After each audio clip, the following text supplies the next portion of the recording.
E aí, pessoal, tudo belezinha com vocês? Tudo em ordem? Boa noite, Rafa, boa noite, Will, Ana, boa noite, Pedro. E aí, como é que vocês estão? Tudo em ordem, pessoal? E aí, tudo bom, Pedro? Pedro, boa noite, boa noite. E aí, professor? Bom, bacana, cara, fico feliz de vocês estarem aí. Gigiano,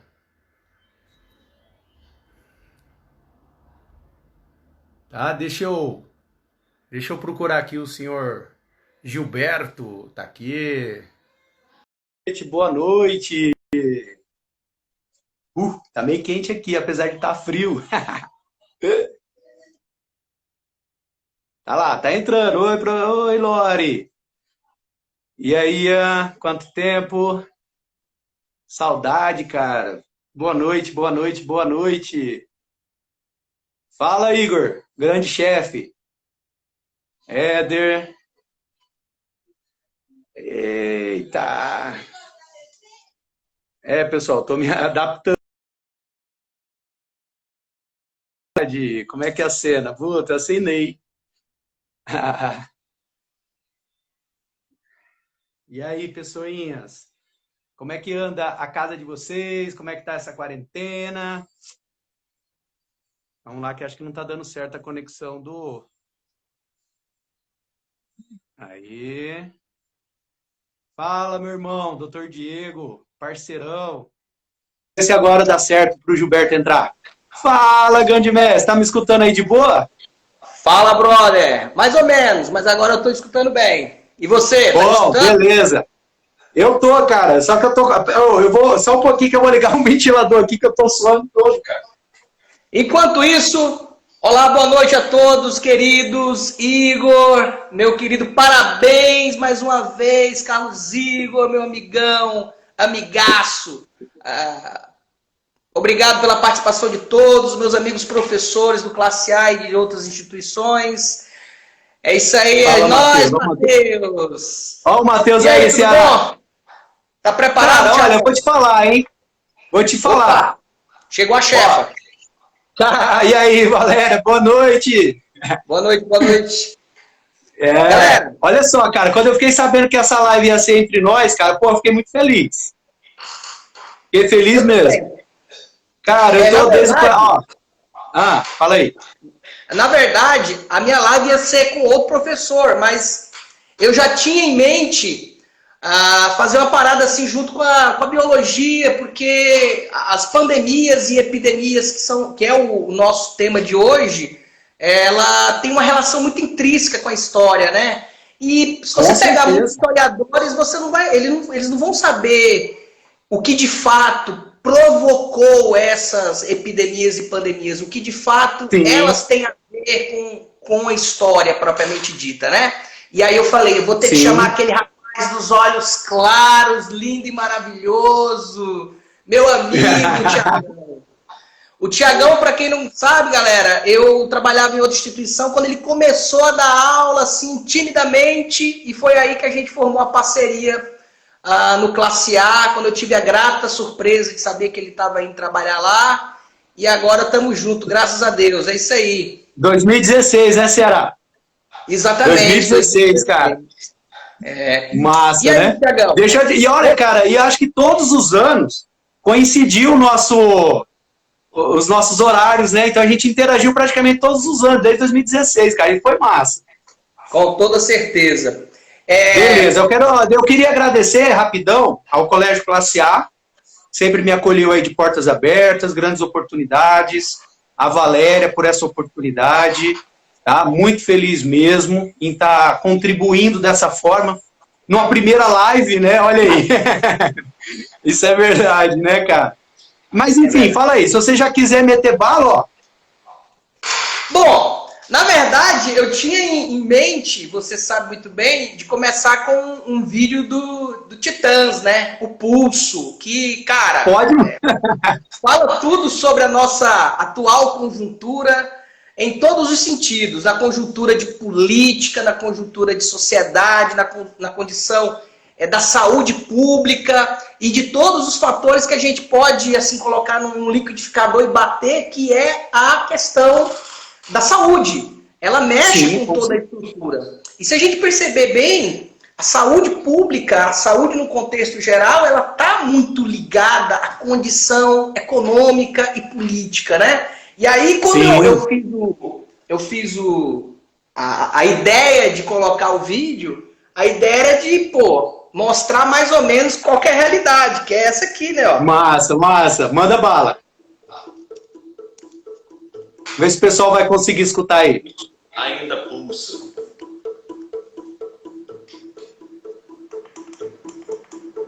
O pulso ainda pulsa.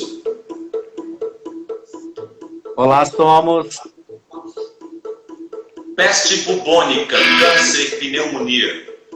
Raiva, rubéola, tuberculose, anemia. Rancor, cisticircose, cachumba, difteria. Encefalite, faringite, gripe, leucemia. E o pulso ainda pulsa. Olá, Marcel. Cara, isso aí é top, bicho.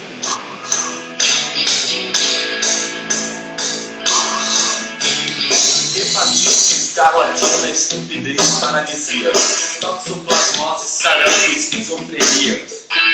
Úlcera, trombose, peluche, hipocondria. Sífilis, ciúmes, asma, cleptomania. E o corpo ainda é pouco.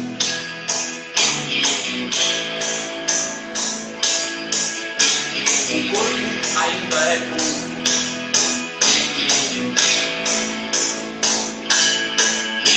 Assim.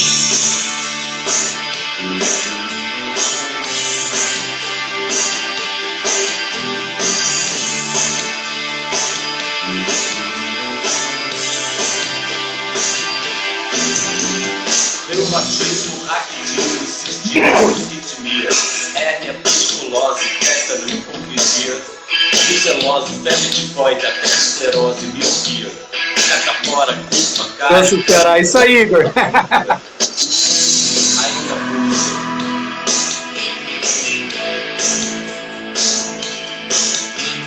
O corpo ainda é pulso.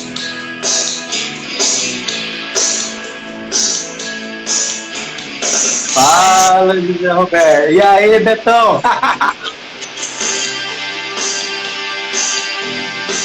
Ainda é pouco.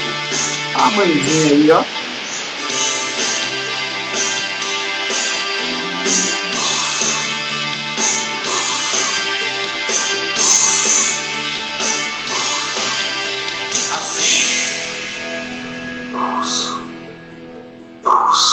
Aê! Massa, Ceará! Teve povo aí pedindo pra você dançar, cara. Não dava. Não dá para segurar Não o dá, né? computador, dançar e fazer uma performance ao mesmo tempo. Eu queria aqui, antes de começar, realmente, mandar um abraço para os meus primos, minhas primas médicas, meu primo fisioterapeuta, minhas primas enfermeiras, que estão lá em Fortaleza no combate, na linha de frente, na trincheira dessa doença maldita, dessa epidemia desgraçada. Forte abraço para eles, Dr. Wiron, Sandrinha, Gardênia, Tamires, todos vocês. Forte abraço aos meus alunos que agora são estudantes de medicina, de enfermagem, das áreas médicas, das áreas da saúde. Essa galera, meu irmão, loucura, viu? É loucura, eu acho que é tipo de orgulho para todos nós ter essa galera nessa linha de frente aí, né? Com certeza, né, cara? Tá dando aí a cara a tapa, fazendo o possível e o impossível para conseguir manter aí a casa em ordem, digamos assim, né? É complicado. E se você puder me permitir, eu já queria até fazer um comentáriozinho, que é questão de muita dúvida em algumas situações. E diferença entre endemia, epidemia, pandemia, até para a gente ter uma noção certinha de como tratar determinadas enfermidades, né? Você tem que pensar assim, ó, endemia vai ser aquela doença infecciosa que ela é típica de uma região. Ela é adaptada às condições climáticas daquela região. Um exemplo clássico é a malária, na região amazônica. Tá?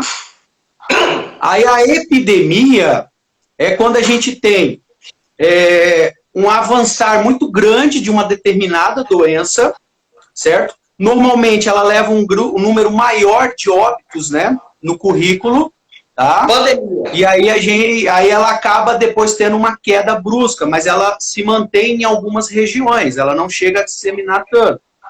E pandemia, né, que é exemplo do que nós estamos vivendo hoje, é quando eu tenho meio, não falo descontrole, né, mas a questão da transmissão, ela acaba ultrapassando, né, a níveis continentais. E aí a gente perde um pouco o controle em diversos tipos de países, né, alastrando para outros continentes. E é o que nós estamos vivendo. E a gente tem outras bem famosas na história também, né?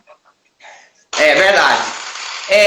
Enfim, né, o que a gente tinha combinado, feito um cronograma, era de falar pelo menos de 5 grandes pandemias que assolaram a história da humanidade. Se nós fôssemos falar aqui das grandes pandemias no modo geral, em todas as etapas da história da humanidade, a live teria que ser pelo menos de 3 dias, né? Isso aí. Isso é verdade. Desde o Egito Antigo, com as pragas do Egito, nós temos o quê? Epidemias, pandemias e uma série de outros fatores. Então, o que a gente, né, programou? Falar de a peste bubônica em si, que tem uma conjuntura bem ampla, o número de mortos, as causas, a gripe espanhola, que também tem um fator determinante, e ela está bem falada ultimamente por causa de tudo que está acontecendo, a gripe suína, e vamos dessas 3, né? As outras 2, que seriam a varíola e a cólera, a gente faz um comentário rápido para poder dar tempo de falar de tudo, das curiosidades, e fazer uma relação muito curiosa a respeito do que elas têm em comum. Ou seja, não os efeitos, obviamente, biológicos dentro dessa área da saúde, mas a questão questões sanitárias, aproximação populacional, identidade demográfica, condições sanitárias, tudo isso, independente da época. Pessoas. Tá? É porque as pessoas acabam achando, Thiago, que condições sanitárias não tinha no passado. Tinha sim, né? Na Grécia Antiga, em Atenas, possuía arquedutos, possuía esgoto, nas principais cidades romanas também possuíam essas questões de sanitárias, essas questões de limpeza. Então não é porque no século XXI que é diferente lá do passado, lá também tinha. O problema é quem possuía essas questões de água encanada, questões sanitárias, salubridade, etc, etc. Eu começo ou tu começa? Olha, eu posso dar um peteleco na ideia da peste bubônica já, tá? Né? Que, vamos lá, pessoal, para quem lembra, ela é muito explorada no contexto histórico, né? Devido às condições da localidade, né? Algumas condições específicas, tá? Mas vamos lá. Ela é uma doença causada por uma bactéria, tá? A bactéria é um bacilo chamado Yersinia pestis, beleza? E, inicialmente, ela tinha como principal forma de transmissão a picada de pulgas e piolhos que ficavam em ratos, ratazanas, certo? E aí acabava passando para o ser humano, tá? Então, a gente tem um primeiro momento disso. Aconteceu o quê? Ali meados do século XIV, né? Isso. Qual é a parte como é que estava a Europa nessa época, já que foi o principal foco? Bonitona aí. Né? Do meu amor. Olha, é o seguinte, a peste bubônica, ela nasce de uma forma tanto quanto inusitada. A Europa passava por um processo de transição política, econômica, saía da alta Idade Média, passava para a baixa Idade Média. Meus queridos aluninhos aí do 7º, do 8º, do primeiro ano do ensino médio, galera do 3º ano, vai entender o que eu estou falando aí. E aí, essa transição passa pelo quê? Pela saída das pessoas do campo e uma concentração demográfica muito grande nas grandes cidades medievalescas. Resultado de tudo isso, acúmulo de pessoas. As cidades medievais, Thiago, elas não tinham estrutura para comportar tanta gente. Cidades muradas, cidades com prédios altos, então pouca incidência de luz solar, cidades escurecidas por esse fator, não tinha rede de esgoto, não tinha menor condição sanitária. As pessoas faziam suas necessidades fisiológicas e jogavam nos rios, jogavam nas fontes de água em que eles utilizavam. Então você imagina tudo isso multiplicado, né, por uma centena de milhares de pessoas por causa do comércio, por causa da necessidade de se morar nas grandes cidades. E aí vem o fator China. Para quem adora a China nesse exato momento, né, que fala aí coisas que eles que produziram esses males todos, a China, através de um comércio com as cidades italianas, pelo menos é o que se fala oficialmente, dentro dos navios de comércio que traziam mercadorias, veio aí então aquilo que você falou para mim, explicando os vetores, não é isso? Isso. É isso? O rato aí, junto com a pulga, no caso, a pulga que acaba picando, o piolho, ele acaba sendo um vetor da doença. Só que aí é bacana, Gilberto, Ceará, fazer o seguinte: no início ela foi muito disseminada por essa forma, tá? De transmissão. Então, a pulga, piolho, que começou a se alastrar nos ratos, principalmente vindo pelo Mediterrâneo, né, ali nas cidades italianas, e aí ele picava a pessoa, e aí desenvolvia o primeiro tipo da peste, que é a chamada peste bubônica, que é quando ele pica, aí o bacilo vai entrar na circulação, vai para a circulação linfática, que é uma circulação acessória, que mexe com a parte de imunidade e tudo mais, e aí ele se instala nos gânglios, formando os chamados bubões. Por isso o nome peste bubônica. Essa foi a primeira parte. Segue bola, segue papai. Inclusive, essa questão dos bulbos, né, essas inflamações, elas ganham esse título de peste negra. As pessoas tendem a falar que não é necessário mais utilizar esse nome, porque, enfim, uma série de questões aí, mas a peste negra é porque quando há essas infecções, principalmente onde ficam as glândulas sudoríparas, nas virilhas, no pescoço, ficam as feridas pretas, né, cheias de pus. E é por isso que ela ganha essa terminologia, peste negra.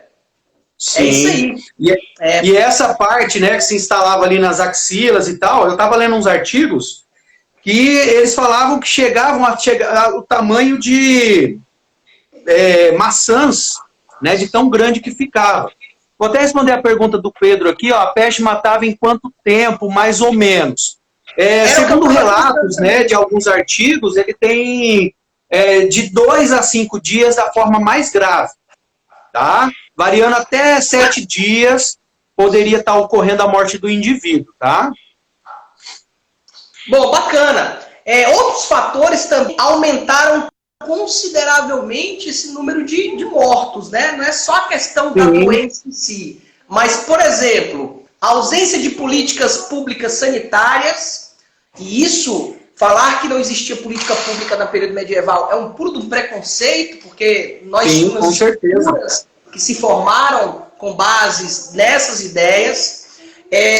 O preconceito era muito grande, principalmente conduzido pela igreja medieval, a igreja medievalesca, a igreja católica, que via nessa doença um castigo de Deus sobre aqueles que, enfim, não respeitaram as ordens do Pai, né, divino. Essa relação da peste bubônica tem muito a ver também com as cruzadas, como se fosse uma questão de punitibilidade de Deus sobre os homens. Vem esse misticismo religioso que, de certa forma, produziu naquela sociedade esse caos, né? Esse caos. Além da arquitetura medieval, das cidades medievais, esse misticismo, esse preconceito promoveu a morte de centenas e milhares de pessoas, em torno de 200 milhões de pessoas, no que nós chamamos de Eurásia, que é a mistura de Europa com Ásia. A ideia que as pessoas possuem é que a peste bubônica só se deu na Europa especificamente. Não, ela teve uma conjuntura bem maior, como você falou, pandemia, né? Sim. E é legal que essa mortalidade aumentou, porque o que acontece? Inicialmente as pessoas tinham essa infecção inicial, né, ligada à instalação formando os bulbos e tal, e que provocava erupções que acabavam sendo contagiosas, né? E caso ela se instalasse no pulmão, né, ela desenvolvia o que nós chamamos de peste pneumônica, tá? Peste pneumônica, que ela é mais agressiva, e aí ela passa a ser contagiosa por secreções que saem no espirro, na tosse, né, na saliva da pessoa. E isso acelerou bastante como é que eu posso falar? O processo, né, de disseminação da doença. É muito parecido com o que está acontecendo hoje, né? Muito parecido com o que está acontecendo hoje, né? Esse processo de disseminação da atual pandemia, ela tem muita relação com essa ideia da infecção, ou a transmissão, perdão, vindo por esse fator que você acabou de explicar.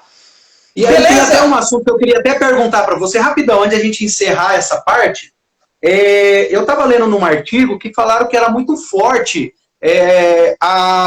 começar a culpar povos como os judeus como sendo disseminadores da doença, né, como sendo a causa da disseminação.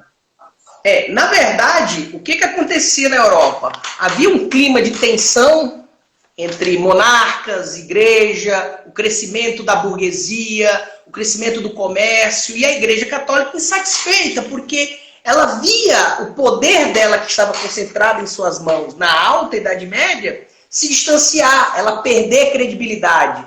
Ora, vejamos, as cruzadas, pelo lado religioso, foi um desastre. Pelo lado comercial, foi positivo. As cruzadas, fora elas, nós tivemos a perda do poder da Igreja Católica nos feudos, juntamente com os senhores feudais. O poder foi para onde? Para os reis e para os burgueses, os burgos, né, os comerciantes. Então, todos esses fatores foram provocando essa sensação de perda de poder da Igreja Católica. E óbvio, aonde está a concentração de comerciantes? Nos povos judeus na Europa, principalmente na Holanda, na Alemanha, enfim, em locais específicos onde o comércio se desenvolvia. Aí eu vou te falar, nós judeus, mas também árabes, aqueles não cristãos, ou seja, todos aqueles que a igreja percebia que não seguia o cristianismo, ela apontava e colocava a culpabilidade. Muitas pessoas morreram também por causa disso, né? Infelizmente foram assassinadas por uma questão de preconceito, má informação, mal instruídas. As fake news medievalescas, já existiam fake news, elas funcionavam dessa forma. Por que muitas pessoas foram para a fogueira, ditas como bruxas, bruxos? Por causa dessas informações mentirosas, que foram deturpadas na ideia de se justificar o caos. Beleza? Sim, bacana, bacana. Show de bola. Vamos para onde agora? Vamos para onde? A gente pode falar um pouquinho da gripe espanhola. Beleza. O que você acha? Tamo junto. Ela tá mais atual do que antes, porque além das pessoas relacionar essa doença com a atual, essa pandemia com a atual, o modus operandi, vou dizer na linguagem policial, o modus operandi da disseminação das ideias, da verdadeira situação dessa proliferação, porque existem vários fatores para proliferar, não é só o fator biológico, tem o fator da péssima informação. Quanto mais mal informadas as pessoas, mais rápida essas doenças irão se disseminar. Você quer falar ou eu falo sobre as questões biológicas? Vou falar rapidinho e você mete bronca na parte histórica, tá? Pessoal, a gripe espanhola, ela é uma gripe provocada por um vírus, tá? Que é o vírus influenza, tranquilo, tá? E ela ali se alastrou entre os anos de 1918 e 1919, e ela tinha ali a manifestação, igual nós temos aqui com o novo coronavírus, né? Através do ar, tudo mais. Pode falar. 19 para 20, né? Eu vi alguns artigos 18 para 19, então de 18 a 20. Mas ela vai se caracterizar do século XVIII ao XIX e vai ganhar notoriedade no século XX, né? Não, eu estou falando o ano. O ano, 1918, 1919. Né? E é bacana, cara, porque assim, ela se manifestou de uma forma muito similar ao que nós estamos vivendo. Ocorreu uma desinformação muito grande em relação a ela, devido ao contexto da Primeira Guerra Mundial, que é bacana até a gente explorar a ideia do nome, né? Que é gripe espanhola, porque era o único país da Europa que não estava na guerra e não tinham restrições quanto à imprensa. E aí eles mantinham, né, o povo informado a respeito do que estava acontecendo. Tá? Vai, mete bronca na parte histórica aí. Não, você fala da biológica, eu não entendo. O vírus influenza, ele tem os mesmos aspectos, por exemplo, do efeito de contaminação, como, por exemplo, o atual, ou ele é como a peste bubônica? Eu nunca consegui entender. Não, assim, o vírus influenza, ele é um vírus que ele tem uma autocapacidade mutagênica. Ele tem uma chance muito grande durante a replicação, que é quando ele começa a duplicar o seu material genético, ele tem uma chance alta de sofrer mutações. E isso gera variações. Certo? Naquela época, a grande problemática é que não se existiam medicamentos eficientes em relação ao controle. Tá? Então, eu estava lendo um artigo que ele tem assim, um relato de 3 grandes ondas, que eles chamam de ondas, né, de contágio. A primeira, ela começou ali meados de 1918, e acredita-se que a ideia original, né, tem uma dúvida entre ter começado nos Estados Unidos com um soldado vindo da guerra, né, ou vindo da China. Isso aí é meio contraditório. Mas, enfim, ela serviu para poder começar um grande contágio, porque as pessoas viajavam para a guerra, na guerra acabava tendo a contaminação, e aí navios de exportação, mercadores e tudo mais, ajudavam a disseminar, né, nos diferentes países. Aí a segunda onda, ela já data de quase o final de 1918, e ela foi a mais contagiosa. Ela foi o momento ápice de contágio entre os diferentes indivíduos, tá? E a última onda foi em janeiro de 1919, que já estava terminando. E o interessante é que eles adotaram na época, principalmente, condutas de isolamento social, certo? Condutas de isolamento social e o uso de máscaras. E eles faziam a ideia do isolamento também, criando hospitais, centros médicos específicos. Tá? Mas ela se assemelha muito, em outras palavras, né, à manifestação da gripe suína. Tá? Ela é muito semelhante ao que acontece na gripe suína, porque a gripe suína ela tem uma relação de mutabilidade em relação ao influenza, certo? Que está vinculada ao H1N1, e que também acaba tendo uma mesma forma de contaminação do próprio Covid-19, né? Do novo coronavírus. Tá? Entendi. Bom, quando eu falo que o contexto histórico da gripe espanhola é muito parecida com o atual, não é para menos, né? Assim, tirando por enquanto os números, que eu queira, Deus me livre e guarde, que esses números não cheguem, morreram em torno de 40 a 50 milhões de pessoas, gente. Matou mais do que muita guerra aí, né? Muita guerra não matou esse número específico de pessoas. Sintomas parecidos com Covid-19, como o senhor acabou de falar. E aí tem uma grande curiosidade, é o seguinte, você falou que a imprensa espanhola, a própria Espanha, que estava fora do contexto da guerra em si, ela teve a liberdade de falar que o que estava acontecendo na real, principalmente no front, nas linhas de guerra, né, no meio da guerra em si. Estava morrendo muito soldado por causa disso. Por que barraram essa ideia de se falar da gripe espanhola durante a guerra? Com medo de que os exércitos, as forças que estavam envolvidas com o conflito, simplesmente houvesse uma debandada de soldados.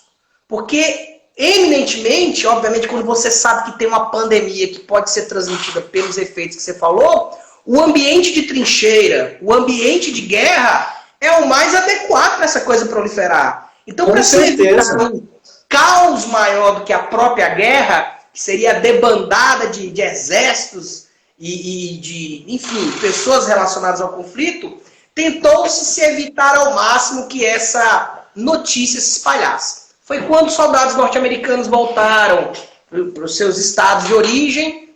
A última vez que eu li, falava-se que do estado do Texas, a coisa se disseminou por dentro de todos os Estados Unidos.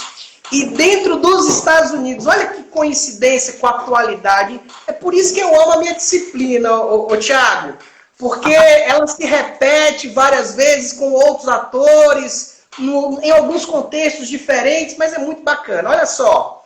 O que dificultou a descoberta de alternativas para o combate da gripe espanhola? Primeiro, notícias falsas. Fake news. Notícias falsas. Qual que era a ideia? Falar que era uma doença típica europeia, típica do fronte, típica de soldados que lutaram na guerra que vinham do continente africano, soldados que vieram do continente asiático, das antigas neocolônias. Segundo, não houve investimentos em pesquisa para encontrar a vacina. Nós estamos em século XX, Thiago, em plena corrida imperialista, Thiago. Grana não faltava. Grana, cientistas sendo pagos. Então, a ideia era acobertar ao máximo essa doença para a população. Negação da gravidade da doença. Será que nós estamos repetindo o mesmo filme, só com atores diferentes? Negar a doença... Mudou aí uma média de uns 100 aninhos, né? Uns 100 aninhos para dar a mesma... Né? Exatamente, exatamente. Então, essa ideia de negar a doença, ela é muito clássica, principalmente em períodos de crise política, crise de tensão social, e que para nós, né? 2020, meu amigo, é um ano realmente que eu vou ter trabalho. Se daqui para frente eu estiver ainda nesse campo de batalha dentro de sala de aula, eu vou ter muito trabalho para explicar. Como é que eu vou explicar toda essa problemática, meu irmão? Haja assunto para você falar, hein? Exatamente. Meus colegas de história aí, Matheus, que está estudando história aí, o meu auxiliar lá no Classe A, aprende, condenado. Sacanagem, ele tá falando que a melhor disciplina é a minha, pô. Vem dela esse problema. Antes de querer fazer história, eu comecei a fazer história no ensino médio. Eu já comecei a substituir meus professores lá no meu saudoso colégio integral, lá em Fortaleza. Meus professores tinham que fazer o mestrado, aí eles pediam para eu substituí-los. Então foi meio assim que eu comecei na sala de aula, e já se vão quase 24 anos de batalha. Mas é engraçado que quando a gente percebe essas coisas, Thiagão, a gente fica estarrecido. Outro ponto relevante sobre essa questão da gripe espanhola: o ataque à censura e à imprensa. Por quê? Ataque e censura à imprensa. Qual que é a ideia de censurar a imprensa? É para que se evite que ela fale a verdade, que ela fale o que está acontecendo de fato. Porque, mais do que questões sociais, mais do que questões ligadas à saúde pública, há uma questão política muito forte por trás disso tudo. Investimentos não feitos, não de ontem, não de 1 ano, 10 anos, mas há muitos e muitos anos que não se fazem investimentos na saúde pública que produzem esses tipos de eventos em séculos, infelizmente. Por último... E isso aí é bacana você falar, será só rapidinho, para você poder entrar, desculpa. A questão da saúde, investimento e tudo mais, cara, todo evento de pandemia ou epidemia aí que ganha grandes proporções, a gente sempre tem um colapso da saúde. E a gente sabe que o colapso da saúde está vinculado à falta de investimento. Então, se tivesse ali políticas de incentivo, melhoramento, para preparar condições, né, para poder suportar isso aí, seria perfeito. A gente não estaria enfrentando aí um caos, né? Mas vai lá, prossiga. Agora, nós também temos que fazer um contrabalanceamento aí, porque, então, por exemplo, países de primeiro mundo teriam condições normais de combater essas pandemias. O que está acontecendo contradiz contra essa fala, né? Sim. Eu estava vendo hoje, inclusive, o primeiro-ministro ou o presidente da Suécia, ele pedindo desculpa ao povo do seu país porque não agiu de forma emergencial para conter o avanço da pandemia na Suécia. Dos países escandinavos, a Suécia foi a única que fez assim, não, aqui nós estamos bem, nossa sociedade, nossa cultura permite que nós não precisamos fazer o isolamento social. Caiu do cavalo. É tanto que ele teve humildade suficiente para chegar na TV e falar, desculpa, se eu puder, olha o que ele falou, se eu pudesse voltar ao tempo, eu faria tudo diferente,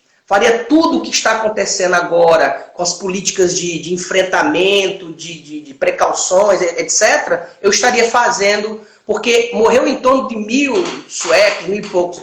Ou seja, para eles, isso foi uma vergonha. A mesma coisa aconteceu com o governador de Milão, prefeito de Milão. O prefeito de Milão, antes da pandemia se proliferar, ele se posicionava da mesma forma. Não vai dar em nada, não, é só um probleminha. Olha o que deu na Itália. Foi uma catástrofe. Então, eles mesmos entenderam que políticas públicas, seja qual for o país de primeiro, terceiro, segundo, sei lá, a categoria de país, é necessário ter ações afirmativas para tudo isso. Último tópico sobre essa relevância sobre os fatores que propuseram essa ideia do desenvolvimento e o alastramento dessa doença. Perda de tempo procurando culpados em detrimento da união para salvar vidas. É outro fator. Quando aparecem essas questões, né, de pandemias, de grandes tragédias, sempre se aponta culpados sem tentar resolver, primeiramente, essas situações. E aí vira uma guerrinha de questões políticas, ideológicas, lados, que nós já sabemos mais ou menos o que significa isso, né? Todo mundo se ferra. Né? Os caras que estão nessas brigas aí, não acontece nada com eles, mas nós, eu não vou fazer o gesto aqui porque deve ter pai, aluninhos do meu filho. Mas, é impressionante, cara, como isso tudo tem nos provocado uma série de problemas. Né? Essas posturas pequenas. Vamos continuar? Bora! Manda bala aí, o que você acha de gripe... De que nós vamos falar agora? Quer falar um pouquinho da gripe suína, que é mais atual? Mete bala aí, mete bala na gripe suína. Beleza. Gilberto, é o seguinte, a gripe suína, ela foi provocada por um vírus subtipo do influenza. Olha aí que bonitinho. É um subtipo chamado H1N1. Tá? Então, a OMS, ela determinou a abertura, decretou pandemia, né, em abril de 2009, tá? Foi quando ela perdeu aquele controle, né, de manifestação, ele se destacou aí em diversos países, né? Sendo que ela teve origem no México. Né? A origem foi no México e originada de um porco. Por isso que o nome é gripe suína. Então foi a partir do porco que ocorreu a passagem para o ser humano. Aí o ser humano, ele conseguiu dar meios para que o vírus pudesse se adaptar, tá? Em relação a essa disseminação, e aí ela ganhou grandes proporções. Mas tem uma diferença, Gilberto, em relação, tá? A gente já tinha aqui, parece que uma noção relacionada tanto a medicamentos que conseguiam ter um efeito bom em relação ao vírus, certo? Antivirais, e o desenvolvimento rápido de vacina. Isso ajudou também a controlar essa manifestação, tá? E é bacana porque ela serve bastante de comparativo com o próprio novo coronavírus, porque ela tem uma relação muito grande em relação a formas de contágio, a similaridade de sintomas, e ela é bem atual, certo? Entendi.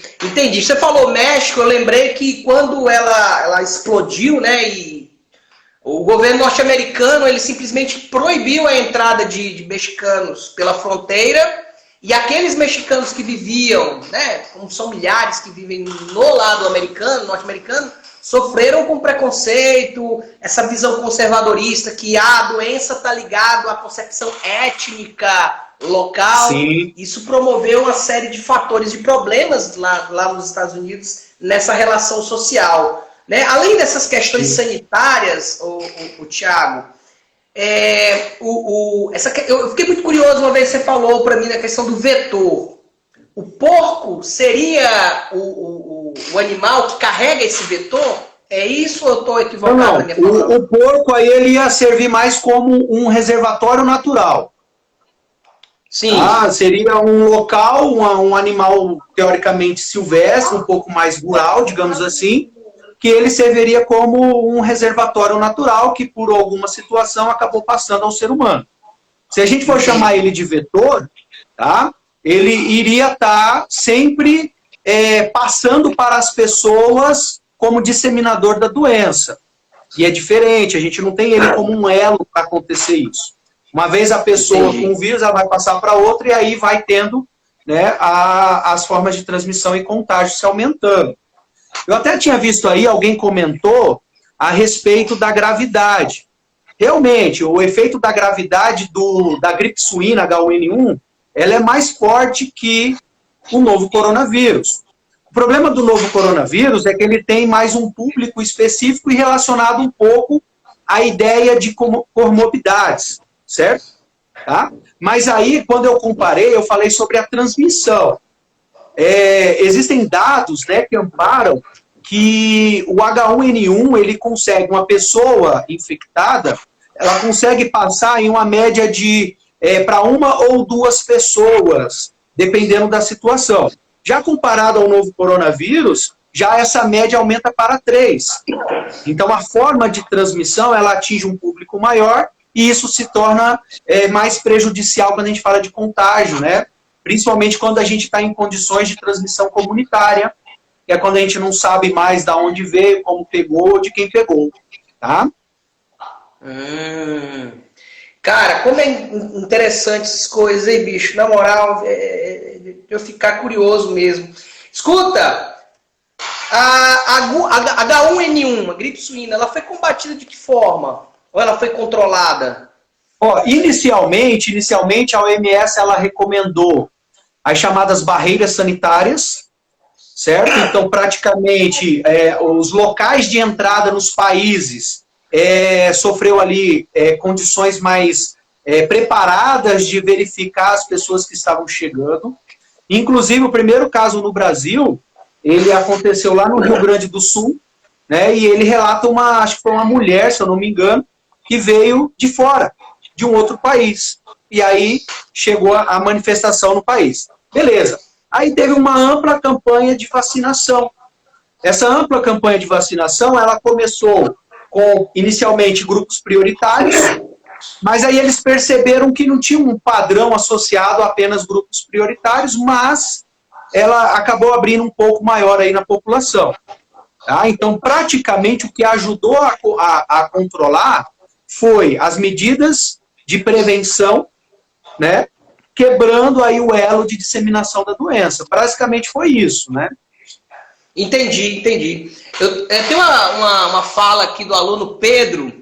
Ele fala assim, o bom é que naquela época não tinha tantas conexões mundiais. Ô Pedro, só vou dar uma melhorada na sua análise aí. A questão não era a quantidade ou a especificidade dessas conexões com o mundo. Vaza. Cuidado aí. Olha que eu vou trazer o meu já, hein? Traz o bonito pra nós ver. Eu vou pegar já. Aí o Pedro fala que não havia muitas conexões mundiais naquela época. Isso independe, Pedro. Sabe por quê? Eu vou pular das curiosidades aqui, eu vou pular algumas etapas. Por exemplo, A varíola é uma doença que historicamente ela precede o início da humanidade. A varíola, ela foi levada por navegadores espanhóis, conquistadores espanhóis, para a América pré-colombiana, e o que matou grande parte dos nativos e simplesmente destruiu as grandes civilizações astecas, maias e incas foi o contato, né, desses navegadores e a disseminação absurdamente veloz da varíola.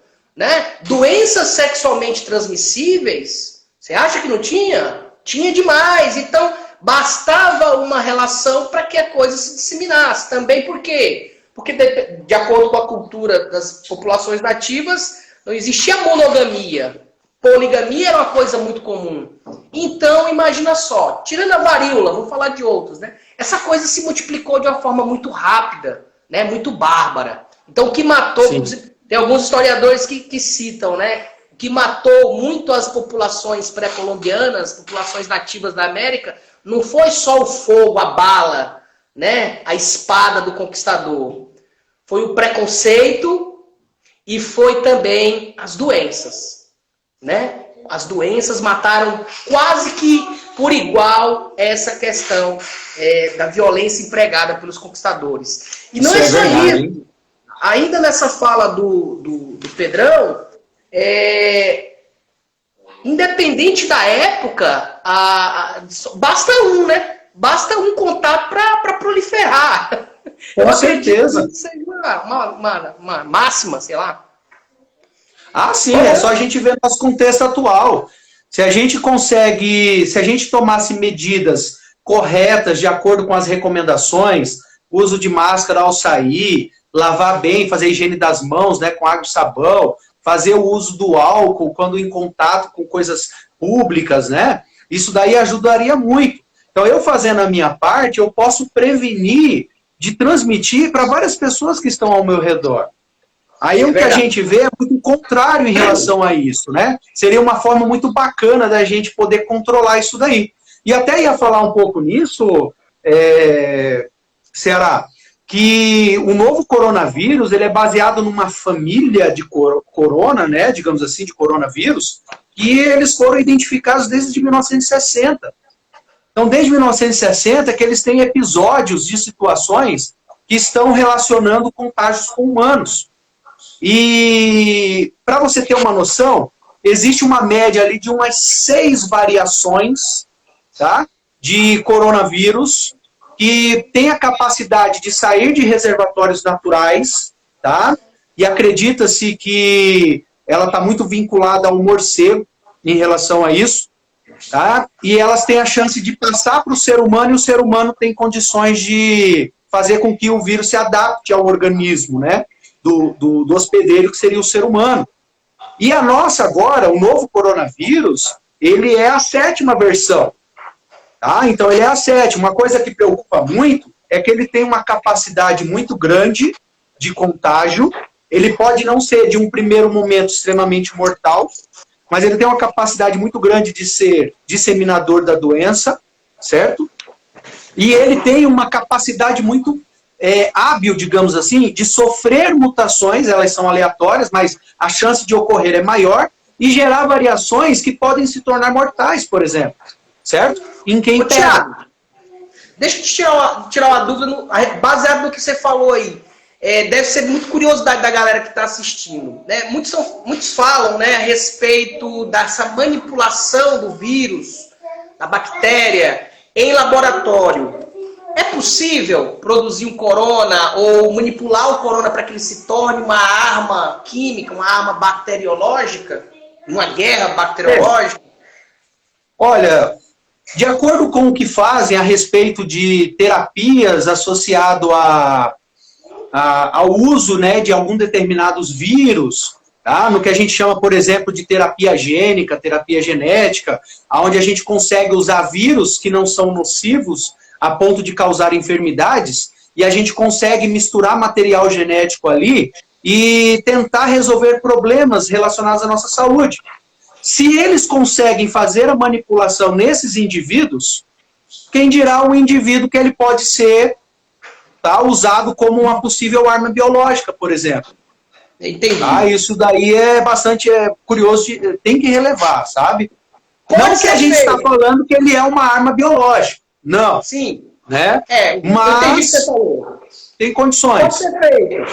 Mas na minha humilde opinião, pode ser feito, tudo bem, beleza. Mas eu não vejo sentido o cara promover a morte de milhares de pessoas se ele é um dos países, estou falando diretamente da China, que comandam a economia mundial. Ah, eu vou destruir o mundo para reconstruir em que base, né?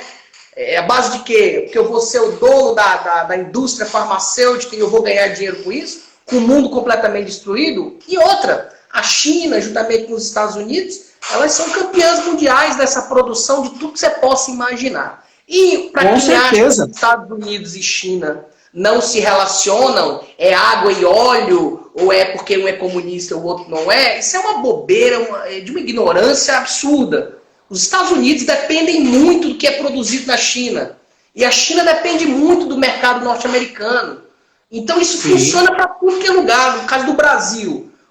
Os commodities do Brasil, a maioria deles, boa parte é vendida para chineses e norte-americanos. Não tem sentido nenhum você falar assim, a culpa é dos chineses, porque eles enviaram esse vírus maldito em nome de Jesus, vamos boicotar. Perderam o controle dele, né?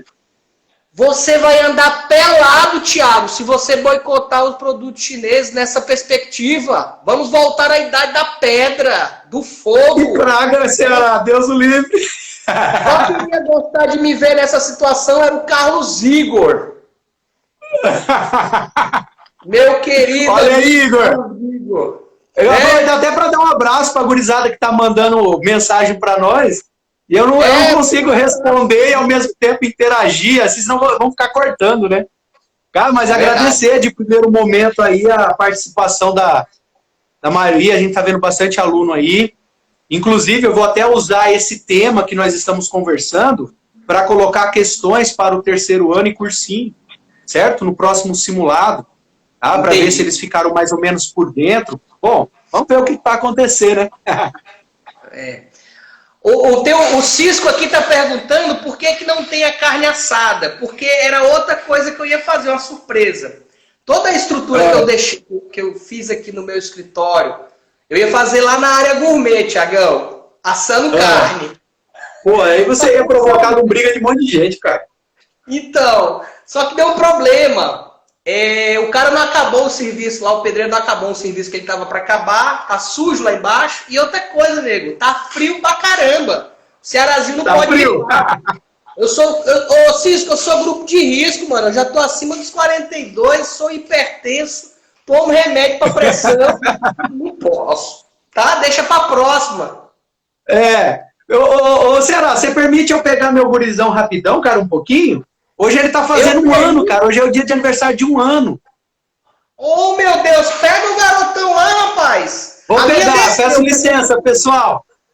Rapidinho. Enquanto ele vai lá pegar o gurizão dele, eu ainda tô me familiarizando com essa tecnologia. Eu sou um homem ainda de alguns hábitos pré-históricos, né? Como a própria tecnologia. Essa semana eu postei... Semana não, foi hoje, eu acho. Foi ontem. Eu postei uma foto da minha filha, Maria Júlia, com o computador. Eu fiquei analisando aquela cara de babão. Nossa, como ela... já vai aparecer... Aqui, cara, olha aí. Eu fiquei analisando como ela sabe trabalhar com tecnologia e eu não sei porra nenhuma de tecnologia. Escuta o que eu falei, filho. Olha como... Dá um oi pro pessoal, papai. Olha aí essa meninona bonitona. Ele tá chorando, ele não gosta de câmera, cara.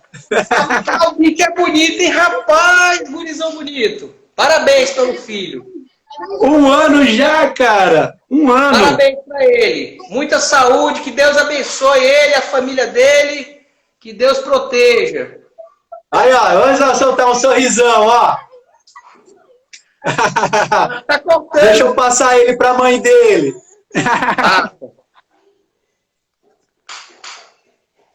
É isso aí. Mandar um abraço aqui Valeu, pros meus... Valeu, obrigado pela oportunidade aqui, ó.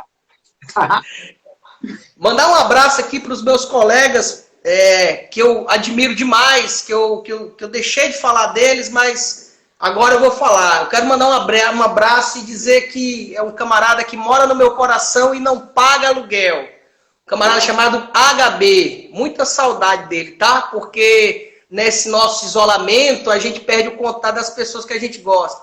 O HB, o Nilton, Negão, o pessoal do grupo que a gente tem. Com certeza, cara. Quando acabar essa pandemia, eu vou me prontificar de fazer um churrasco para todos aqueles que moram no meu coração. Mandar um abraço para a galera da administração lá do Classe A, Carlão, Milton, toda essa galera. Pessoal da edição, Ceará, pessoal da edição, cara. Show de bola, cara. Esse trabalho do EAD tá fenomenal, cara. Parte, bicho?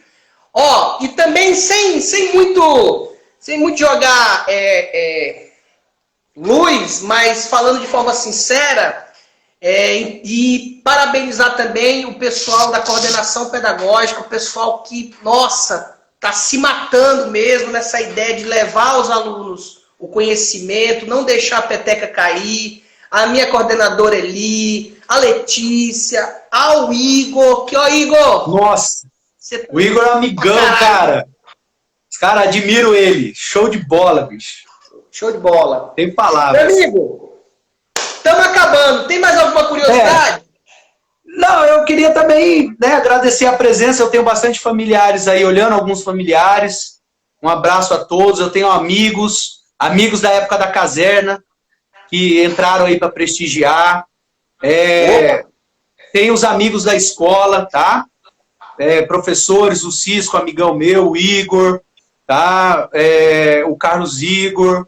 Tem gente aí, cara, que é de outro mundo. Sem brincadeira. Luana, eu acredito que... Oi? A Luana também. Com certeza. A Gisele, olha a Gisele aí, ó. Beleza, cara. Agora eu só não posso apanhar num negócio, o Ceará.